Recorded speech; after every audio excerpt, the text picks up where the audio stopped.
Bismillahirrahmanirrahim. Alhamdulillah wassalatu wassalamu ala Rasulillah wa ala alihi wa ashabihi wa man tabi'ahum bi ihsanin ila yaumiddin. Amma ba'du. Ma'asyiral muslimin rahimani wa rahimakumullah. Kembali kita akan melanjutkan pembacaan kitab A'lamus Sunnah Al-Mansyurah li'tiqadi Ta'ifatin Najiyatil Mansurah karya Syekh Hafidz Ahmad Hakami rahimahullahu taala. Dan ini adalah pertemuan yang ke-83, di mana dalam pertemuan ini kita akan melanjutkan penjelasan penulis tentang gambaran hisab, ya, bagaimana adanya hisab di hari kiamat nanti. Dan pada pertemuan yang sebelumnya telah kita bacakan penjelasan penulis yang mengambil dari Al-Quranul Karim tentang gambaran hisab di akhirat nanti. Maka pada kesempatan ini kita akan melanjutkan ini penjelasan penulis ketika beliau menyampaikan gambaran tentang hisab yang diambil dari as-sunnah, yaitu dari hadis-hadis Rasulullah sallallahu alaihi wasallam. Maka beliau mengatakan, kaifa sifatu dzalika minas sunnah? Bagaimanakah sifat hal itu? Yaitu maksudnya adalah hisab yang disebutkan atau yang dijelaskan dari as-sunnah, dari hadis-hadis Rasulullah sallallahu alaihi wasallam. Maka beliau mengatakan fihi ahaditsu katsiratun. Tentang hal ini ada hadis-hadis yang cukup banyak. Minha qauluhu sallallahu alaihi wasallam, di antara hadis-hadis tersebut adalah sabda Nabi sallallahu alaihi wasallam, man nuqishal hisaba udziba. Man nuqishal hisaba udziba. Barang siapa yang diniqash atau dimunaqashah dengan hisab, dalam hisabnya, maka dia akan diazab. Ya, diterangkan oleh para ulama tentang kalimat nuqisha, ya, ataupun munaqashah dalam hisab ini, maksudnya adalah bahwasanya orang tersebut diperinci di dalam hisabnya, diselidiki secara detail seluruh amal-amalannya. Tidak ada satupun yang diluputkan darinya. Ini mana al-munaqashah yang ada di dalam hadis ini. Dan dari hadis ini atau dari zahir hadis ini, setiap orang yang dihisab pada hari kiamat maka akan diazab. Ya, dari zahir hadis ini, setiap orang yang dihisab maka dia akan diazab oleh Allah Subhanahu wa taala. Maka hal ini menjadikan sebuah pertanyaan bagi Aisyah radhiyallahu anha, di mana dia mengatakan qalat Aisyah radhiyallahu anha, Aisyah radhiyallahu anha berkata kepada Rasulullah SAW, alaysa yaqulullahu ta'ala fasawfa yuhasabu hisaban yasira? Bukankah Allah Ta'ala telah berfirman, maka dia akan dihisab dengan hisab yang mudah? Jadi Aisyah radhiyallahu anha di sini seakan-akan beliau ingin mencari tahu tentang maksud dari ayat ini, di mana Aisyah radhiyallahu anha memahami dari ayat ini, di sana ada hisab yang mudah, yang artinya hisab itu tidak menjadikan seseorang diazab. Tapi Rasulullah SAW dalam sabdanya tadi menjelaskan bahwasanya orang yang dihisab akan diazab. Maka ini menimbulkan pertanyaan bagi Aisyah, sehingga beliau pun menanyakannya kepada Rasulullah sallallahu alaihi wasallam. Maka Rasulullah SAW pun menjelaskan, dzalika al-ardu. Itu adalah al-ard. Itu yang dimaksud di dalam ayat yang disebutkan dengan hisabun yasir, dia adalah al-ard, yaitu amalan-amalan hamba, terutama khususnya adalah orang-orang yang beriman, ditampakkan amalan-amalannya di hari kiamat nanti. Kemudian setelah ditampakkan, orang mukmin tersebut mengakuinya, dan setelah itu Allah Ta'ala memberikan ampunan atas amalan-amalan tersebut. Ini dihisab dengan cara yang mudah, hanya ditampakkan saja amalannya, lalu mendapatkan ampunan dari Allah Subhanahu wa taala, sebagaimana nanti akan kita lihat gambarannya ini sebagaimana dalam hadis yang akan dijelaskan atau disebutkan di akhir pembahasan ini. Taib. Hadis ini diriwayatkan oleh Imam Bukhari dan juga Imam Muslim, dan dari hadis ini maka kita bisa memahami bahwasanya hisab di hari kiamat nanti ada dua macam. Hisab yasir, ya, yang disebutkan dalam ayat ini, atau dengan istilah lain yang disebutkan oleh Rasulullah SAW sebagai al-ard, yaitu ditampakkan amalan kemudian diampuni oleh Allah Ta'ala. Dan yang kedua adalah hisab yang bukan yasir, bukan yang mudah. Itu hisabun asir, ya. Hisab yang dilakukan dengan secara detail, dengan secara teliti. Diselidiki semua amalan-amalannya, ya. Tidak ada yang terluput darinya, tidak ada yang terluput darinya, semuanya dihisab oleh Allah Subhanahu wa taala secara detail, dan bahkan terkadang ada pengingkaran dari orang yang dihisab, seperti ketika Allah Ta'ala menghisab orang-orang kafir.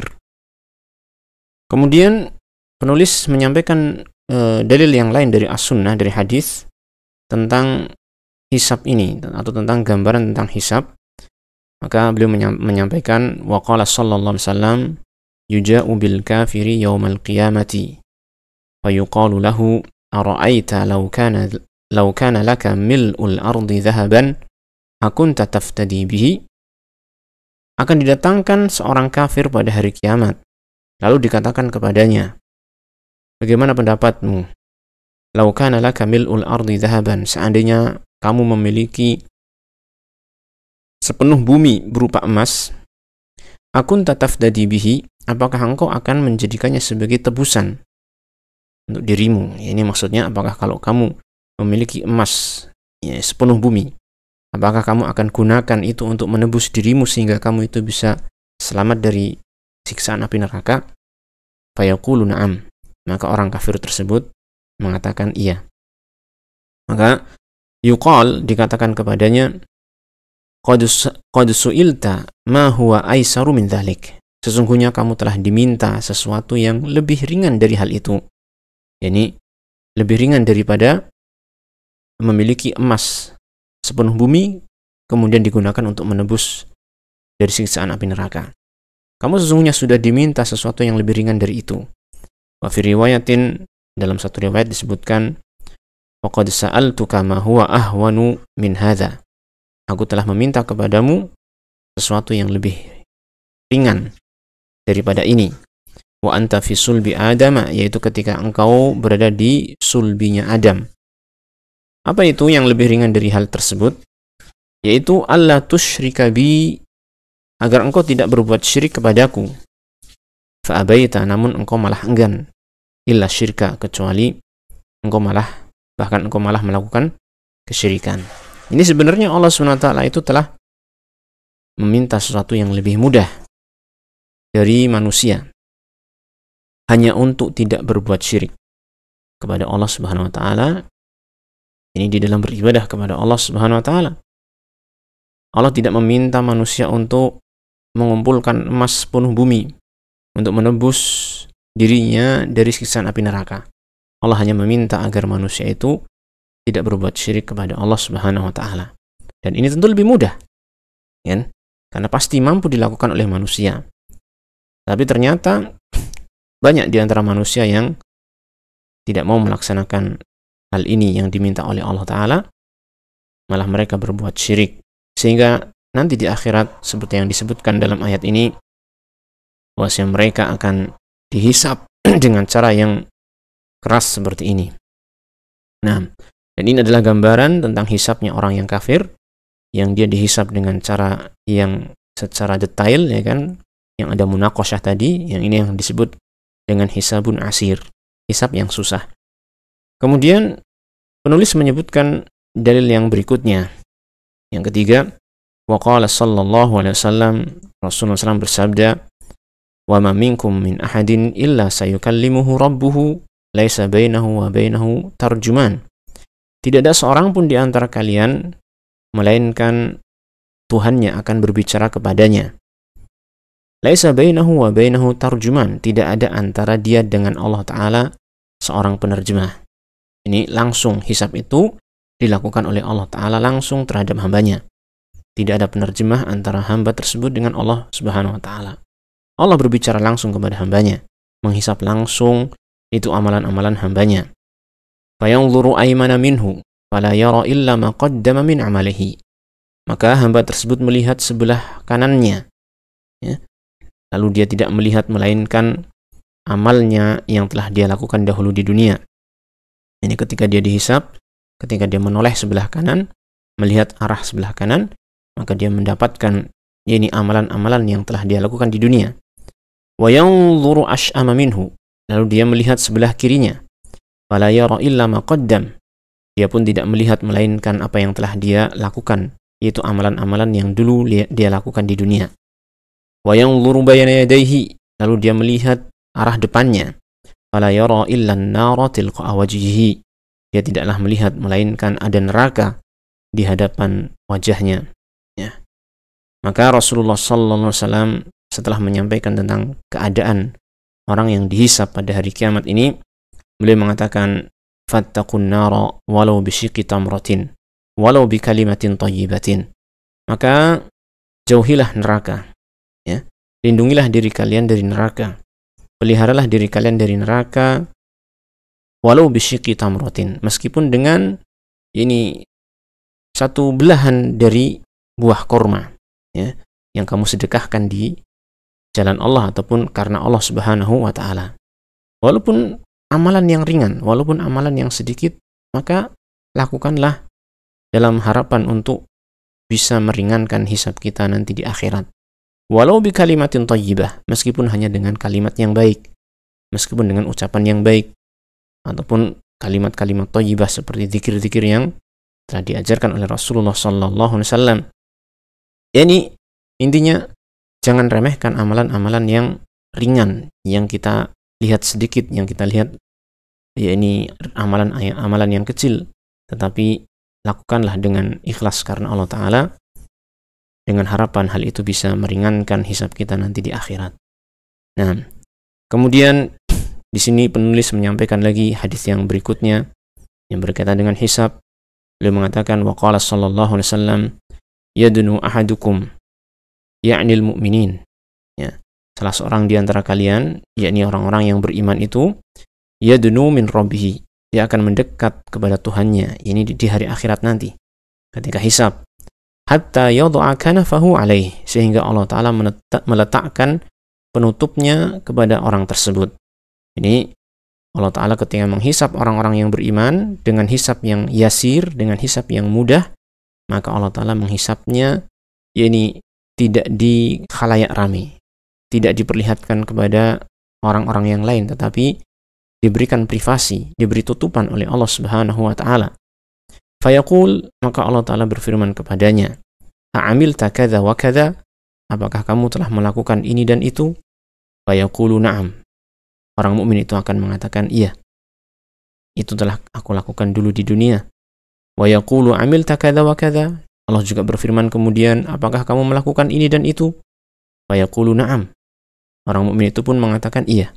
Artinya setiap kali dia ditampakkan amalan-amalannya dan Allah bertanya tentang hal tersebut, orang mukmin itu mengakuinya.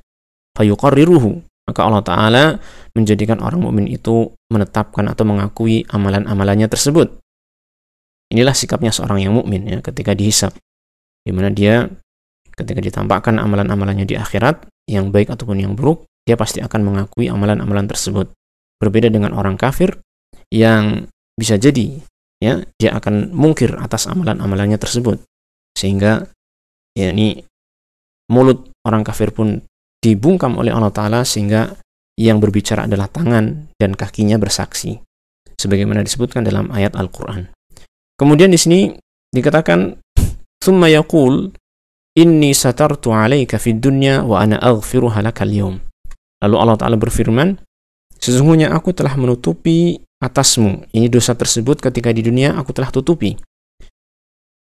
Wa ana aghfiruha lakal yawm, dan aku akan mengampuninya dosa tersebut untukmu pada hari ini. Ini merupakan rahmat Allah Ta'ala, karunia dari Allah Ta'ala kepada orang-orang yang beriman, yang mereka dihisab dengan cara yang mudah, hisab yasir, dan inilah yang disebut dengan al-ard tadi, di mana amalan-amalan orang yang beriman ini ditampakkan kepadanya, kemudian diminta untuk mengakui amalan tersebut. Setelah dia mengakuinya, maka Allah Ta'ala pun akhirnya mengampuni dosa-dosa yang dia lakukan. Alangkah mudahnya hisab yang seperti ini. Maka mudah-mudahan Allah Subhanahu wa Ta'ala memberikan kepada kita hisab yang mudah. Nah, kemudian penulis mengatakan wa ghairu dzalika minal ahadits, dan selain dari itu di antara hadis-hadis yang ada. Artinya hadis-hadis yang menjelaskan tentang hisab, tidak hanya apa yang disebutkan di sini, tetapi masih banyak lagi hadis-hadis yang lain yang semuanya menetapkan adanya hisab pada hari kiamat, yang ini menuntut kita untuk mengimaninya dan mengamalkan konsekuensi-konsekuensinya, yaitu agar kita menjaga amalan kita di dunia ini dengan sebaik-baiknya, berwaspada, berhati-hati, agar kita tidak ini sembarangan dalam beramal. Hendaknya kita senantiasa bertakwa kepada Allah Subhanahu wa ta'ala. Demikian yang bisa kita baca pada kesempatan kali ini. Wassallallahu wasallam ala nabiyyina Muhammadin wa ala alihi wa sahbihi ajma'in, wa akhiru da'wana alhamdulillahi rabbil alamin.